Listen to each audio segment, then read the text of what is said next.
next slide, please. Okay, keep pushing buttons till they all come in.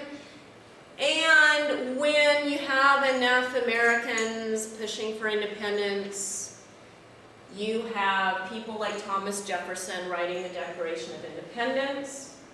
Now, why is it called a declaration? Okay, they are not at war yet officially with England. Thomas Jefferson and these other guys sit down and write a Declaration of Independence, meaning they are declaring to England, we are making a declaration to you guys over there that we are now independent. Like, it is basically just making this statement to the mother country, hey guys, I've had enough of you, we're declaring our independence. To declare something is to make a statement, right?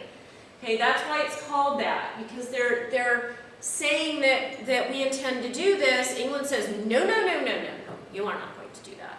Okay, so that's how the war happens. Thomas Jefferson uses Thomas Paine's ideas, right? He changes the meaning of freedom. He makes the meaning of freedom be universal.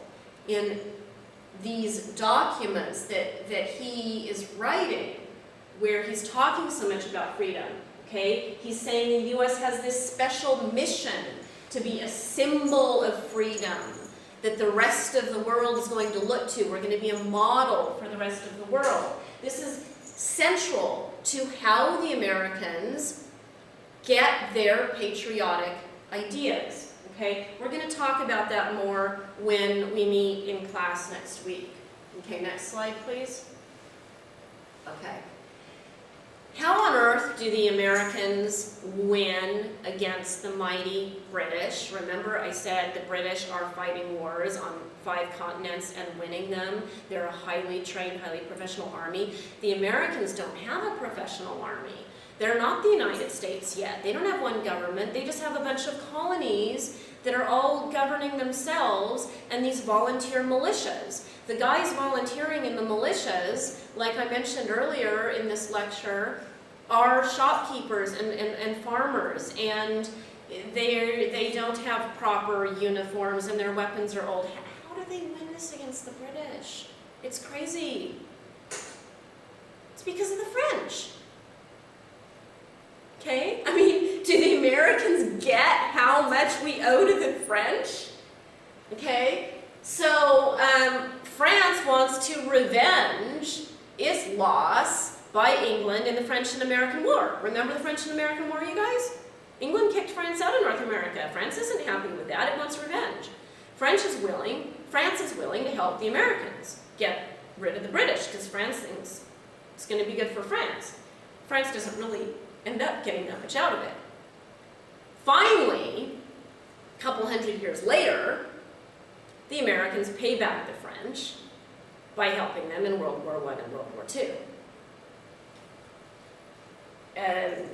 Not exactly on purpose because of this thing that happened hundreds of years ago, but I mean, it makes me feel better, because honestly, we completely saved France from absolute destruction. Okay, in World War I and World War II. Okay, so let's go to the next slide. Okay, so France commits, you can see how many warships, how many soldiers to the war. Okay, you've got Britain coming across the Atlantic Ocean to the American colonies in its Navy ships ready to fight this war. Well, the Americans don't have a Navy, but the French do. So the French are very helpful just on the Atlantic Ocean. Before the even get to the colonies, France's Navy can get rid of a bunch of British ships even on their way out there. Okay, so that, I mean, that's really helpful right there. So this is very significant, this help.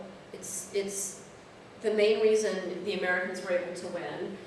And we can talk more about that too. I mean, there's a couple other consequences I'll talk to you about next week with that.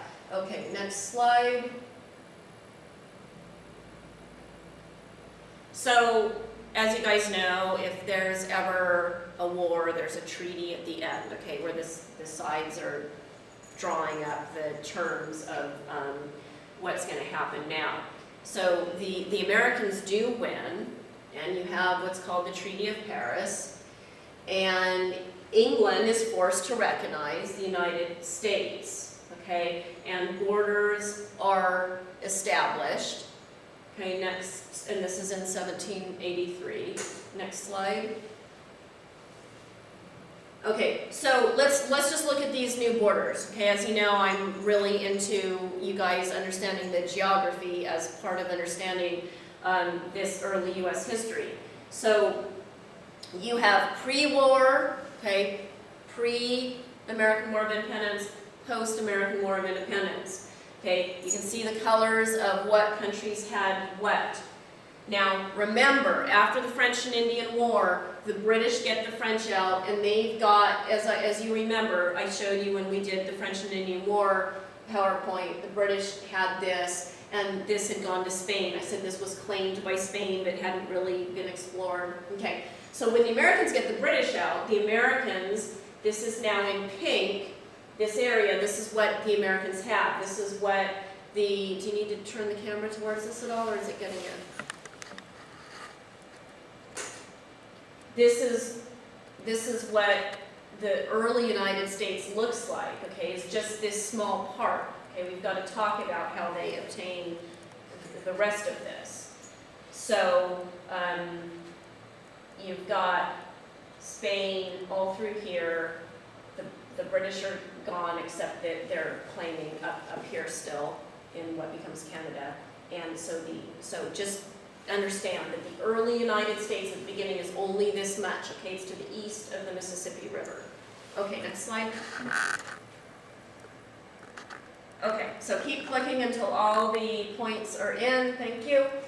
Okay, so last slide here, just to understand some reasons why the British lost, besides the French helping the Americans. Okay, the Atlantic Ocean, right? They're trying to govern a whole continent that's way across the ocean. When the people way over there on that continent become rebellious, it is hard to put down that rebellion. It's hard to control a place that's way, and plus they've got such a vast empire all over the place. It's hard to control all of that. Okay, American perseverance and fighting spirit. Okay, a lot of the British soldiers aren't that fussed about keeping those darn colonies way across the ocean, right? But the Americans have this spirit. Remember Thomas Paine? Okay, if you have that kind of intense passion, think about it, you know, that passion Thomas Paine has, that goes a long way. I mean, if the British soldiers are just like, why do we have to come way over here and try to keep these rebellious colonies? You know, I want to go home to England. They're not going to have the same passion as the Americans. Okay, we had some really good generals. The French support talked about, very important, and the war was unpopular in Britain. Okay, it's hard for a government to keep fighting a war that's... So, all you got to do, besides having watched my lecture, pull up the PowerPoint, okay, click on the links I told you to click on, do the written work that I told you to do, bring that written work with you next week, and write down any questions you've had about this lecture and bring them, and we'll go over all of this next week in person. Thanks, guys. Have a good week.